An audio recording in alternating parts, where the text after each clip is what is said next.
सरकार ने क्वालिटी को अपना प्रायोरिटी रिफॉर्म एजेंडा बनाया है। हमने क्वालिटी इंप्रूवमेंट को ही टारगेट करते हुए ऑर्डिनेंस फैक्ट्रीज का कॉर्पोरेटाइजेशन किया। तब से लेकर आज तक डिफेंस पीएसयूज ने लगातार सुधार किया है और कॉर्पोरेटाइजेशन के पश्चात क्वालिटी प्रोडक्शन को लगातार आगे बढ़ाने का प्रयास भी किया गया है। और आज ये डीपीएसयूज इंटरनेशनली कॉम्पिटिटिव हो रहे हैं। आज ये अपने रिसर्च एंड डेवलपमेंट पर भी अच्छा फोकस कर रहे हैं। आज ये ऑर्गेनाइजेशन पहले से कहीं ज्यादा वाइब्रेंट और एक्सपोर्ट ओरिएंटेड हो रहे हैं। वैसे तो अभी कुछ कार्य बाकी है, पर मैं इतना जरूर आश्वस्त हूं कि जिस प्रकार पब्लिक सेक्टर में रिफॉर्म के लिए हम प्रयासरत हैं, वह हमें आने वाले समय में काफी अच्छे रिजल्ट्स देने वाला है। साथियों, पब्लिक सेक्टर के डेवलपमेंट के पीछे हमारा एक ही उद्देश्य भी रहा है कि एक healthy competitive private defence ecosystem का विकास किया जाए, जो अपनी क्वालिटी के माध्यम से देश की सुरक्षा को और अधिक मजबूत बनाए। जैसा कि हम सभी जानते हैं कि क्वालिटी को लेकर प्राइवेट सेक्टर की अपनी एक अच्छी खासी इमेज होती है। किसी भी क्षेत्र में प्राइवेट सेक्टर अपनी गुणवत्ता के लिए जाना जाता है।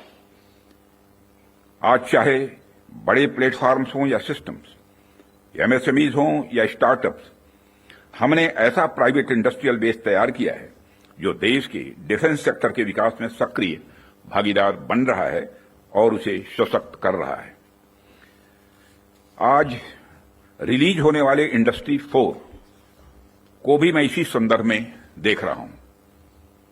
यह निश्चित रूप से हमें स्मार्ट मैन्युफैक्चरिंग के एक ऐसे एरा में ले जाएगा जहां से हमारे लिए कई नए डायमेंशंस खुलेंगे। इसी तरह जो दूसरे मैनुअल्स आज रिलीज हो रहे हैं, जो एमओयू साइन हुए हैं, उनको भी मैं इसी कंटेक्स्ट में देखता हूं।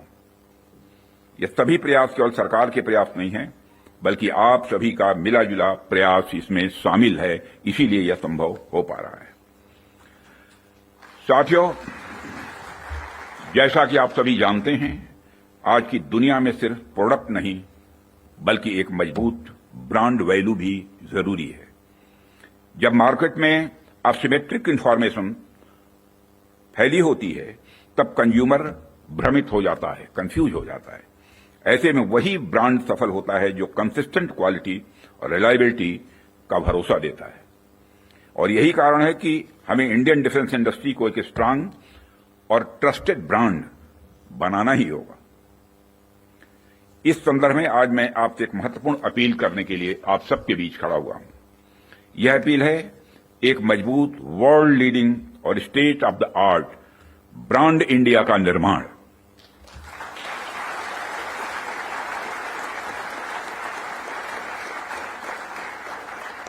ताकि दुनिया की डिफेंस मार्केट में प्रोडक्ट्स को लेकर जब कंट्रीज के मन में डाउट हो तो वह ब्रांड इंडिया को चूज करे।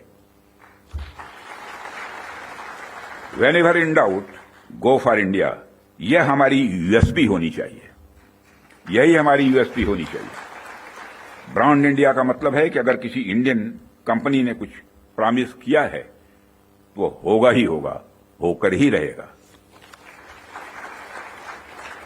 किसी प्रोडक्ट की भला फला रेंज तक मारक क्षमता है तो होगा ही होगा, यह भरोसा होना चाहिए। उससे नीचे का तो कोई सवाल ही खड़ा ही नहीं होता। किसी प्रोडक्ट की फला टेम्परेचर तक में काम करने की कैपेसिटी है तो होगी ही होगी, उससे नीचे का तो कोई प्रश्न ही नहीं खड़ा होता। यह होना चाहिए हमारा क्वालिटी एस्योरेंस और ब्रांड इंडिया का भरोसा। और जब हम ऐसा कर पाने में सफल होंगे, तभी इंटरनेशनल बायर्स हमें एक ट्रस्टेड सप्लायर के रूप में देखेंगे और कहेंगे, don't go for doubt, go for India.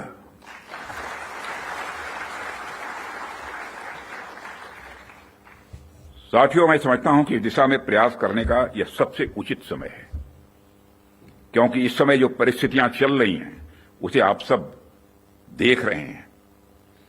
हमारे रीजन में ही आज जो स्थितियां उत्पन्न हो रही हैं उससे आप सभी अवगत ही नहीं हैं, बल्कि अच्छी तरह परिचित हैं।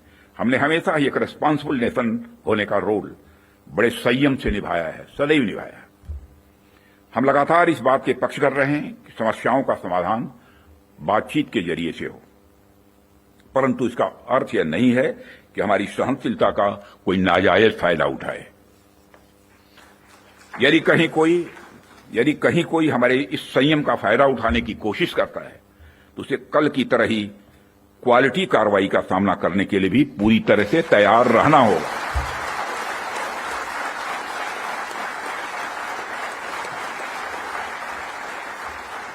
कल की तरह ही क्वालिटी कार्रवाई का सामना करने के लिए उसे तैयार रहना होगा।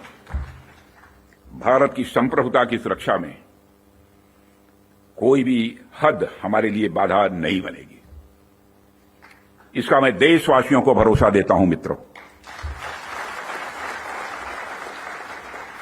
ऐसे रिस्पॉन्सिबल रिस्पॉन्सेस के लिए हम आगे भी पूरी तरह से तैयार हैं, और यदि हमारी यह तैयारी बनी हुई है तो इसमें आपका एक बहुत बड़ा रोल है, बहुत ही महत्वपूर्ण रोल है। इसके लिए मैं आप सबको बधाई देना चाहता हूं, आप सबकी मैं सराहना करता हूं। भारत का यह expanding defence industrial universe, Bharat का यह expanding defence industrial universe Bharat को एक अभूतपूर्व संबल प्रदान कर रहा है। और इसी प्रकार अगर हम आज के ग्लोबल सिनेरियो पर नजर डालें तो ग्लोबल ऑर्डर में हमें बड़े बड़े चेंजेस देखने को मिल रहे हैं। हमारे सामने कई अनसर्टेन डायमेंशंस ओपन हो रहे हैं। यूरोप से लेकर एशिया तक हर जगह कॉन्फ्लिक्ट्स बढ़ते जा रहे हैं। Ukraine Russia conflict, Israel Palestine tension और मिडिल ईस्ट अनरेस्ट ने यह साबित कर दिया है कि ग्लोबल स्टेबिलिटी आज अपने आप में बहुत ही फ्रेजाइल है। अभी पिछले कुछ समय से हमें यूरोपियन यूनियन और नाटो के सिक्योरिटी सिनेरियो में भी काफी हद तक बदलाव देखने को मिल रहा है। जो यूरोपियन यूनियन एक समय पर बड़े स्तर पर नाटो पर डिपेंडेंट था, वही यूरोपियन यूनियन आज बड़े स्तर पर रीअर्मामेंट की ओर तेजी से बढ़ रहा है।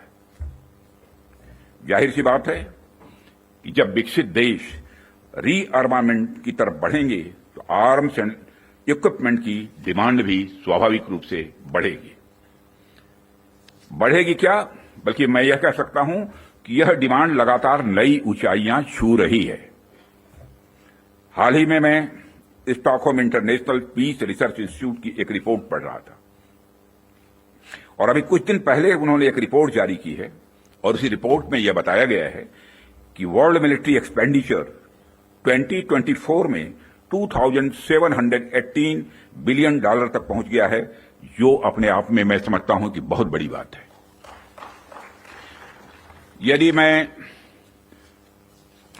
और मेरे कहने का अर्थ यह है कि चाहे डोमेस्टिक डिफेंस रिक्वायरमेंट हो या इंटरनेशनल, आज आर्म्स एंड इक्विपमेंट तथा डिफेंस प्रोडक्ट्स की रिक्वायरमेंट पहले से कहीं ज्यादा है।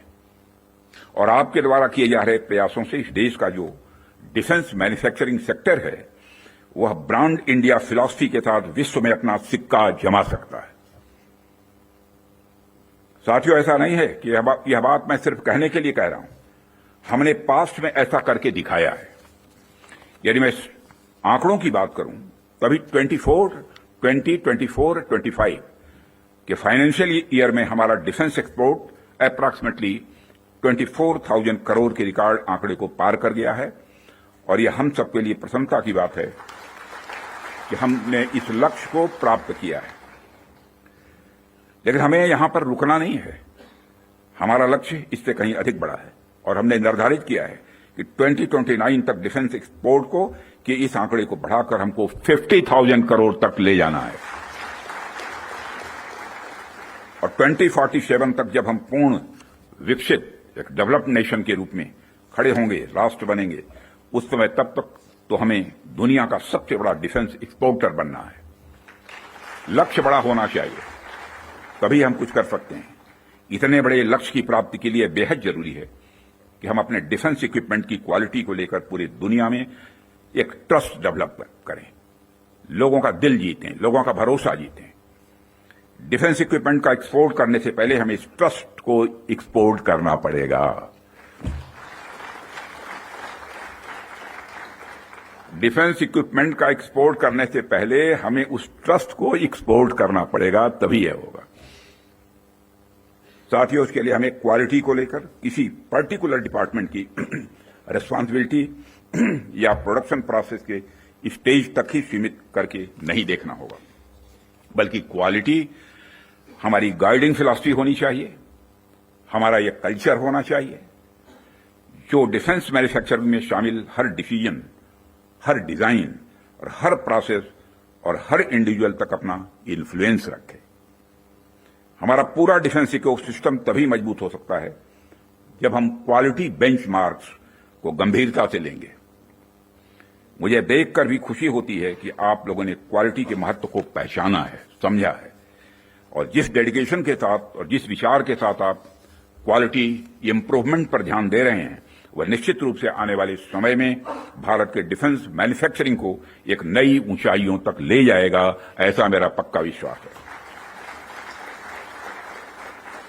साथियों, वैसे तो आप सभी क्वालिटी इंप्रूवमेंट की दिशा में बहुत अच्छा काम कर रहे हैं, लेकिन जाते जाते मैं अपनी तरफ से कुछ सुझाव भी आप लोगों को देना चाहूंगा। आप सब तो जानते ही हैं, आज के जमाने में आर्टिफिशियल इंटेलिजेंस और डिजिटल टेक्नोलॉजी की भूमिका कितनी बढ़ गई है, कितनी महत्वपूर्ण हो गई है। इसलिए आपको इस बात पर भी ध्यान देना होगा कि रियल टाइम क्वालिटी मॉनिटरिंग के लिए हम किस तरह से artificial intelligence, internet of things और मशीन लर्निंग जैसे टूल्स का प्रयोग कर सकते हैं। साथ ही साथ इवॉल्विंग ग्लोबल टेक्नोलॉजीज के साथ अलाइन करते हुए हमें अपने जो स्टैंडर्ड्स और टेस्टिंग प्रोटोकॉल्स को भी अपडेट करते रहना होगा। हमें time bound quality assurance clearances पर भी ध्यान देना होगा, ताकि किसी प्रोजेक्ट को लेकर अनवांटेड डिले देखने को न मिले। साथियों, मेरा यह भी मानना है कि हमारी क्वालिटी असेसमेंट एजेंसीज को अपनी डेफिशिएंसीज पर भी हमेशा ध्यान रखना चाहिए और किस प्रकार इन डेफिशिएंसीज को मॉडर्नाइजेशन और टेस्टिंग इंफ्रास्ट्रक्चर के डेवलपमेंट के द्वारा दूर किया जाए, उस पर भी कार्य करते रहना चाहिए, ऐसा मेरा सुझाव है। और इस प्रकार नीश टेक्नोलॉजी के क्षेत्र में लगातार गैप एनालिसिस करते रहना एक आवश्यक कदम होगा। डिपार्टमेंट ऑफ डिफेंस प्रोडक्शन और भारत सरकार आपके साथ कदम से कदम मिलाकर चलने के लिए तैयार है और हम आपके फीडबैक का भी स्वागत करेंगे। और सिक्योरिटी डिफेंस प्रोडक्शन के रूप में भी, संजीव कुमार के रूप में भी एक डायनेमिक आपको सिक्योरिटी भी मिला है, यह भी सौभाग्य की बात है। जो क्रोधित नहीं होते बल्कि मुस्कुराते ही रहते हैं, चाहे चैलेंज कितना भी बड़ा हो। और साथियों, हम आपके फीडबैक का भी स्वागत करेंगे। मुझे पूरा विश्वास है कि हम सब मिलकर क्वालिटी असेसमेंट और क्वालिटी एश्योरेंस के आपके प्रयासों को और गति प्रदान करेंगे। मुझे इस बात का भी पूरा विश्वास है, जब हम सब मिलकर प्रयास करेंगे तो निश्चित रूप से भारत ग्लोबल डिफेंस मार्केट के की प्लेयर के रूप में इमर्ज होकर ही रहेगा। यही आज की हमारी कॉन्क्लेव के थीम की प्रासंगिकता है। मैं आप सभी का आभार व्यक्त करता हूं कि आपने इतने रेलेवेंट टॉपिक पर इस कॉन्क्लेव का आयोजन किया। इस इनिशिएटिव्स के लिए आप सभी बधाई के पात्र हैं और इस कॉन्क्लेव की सफलता के लिए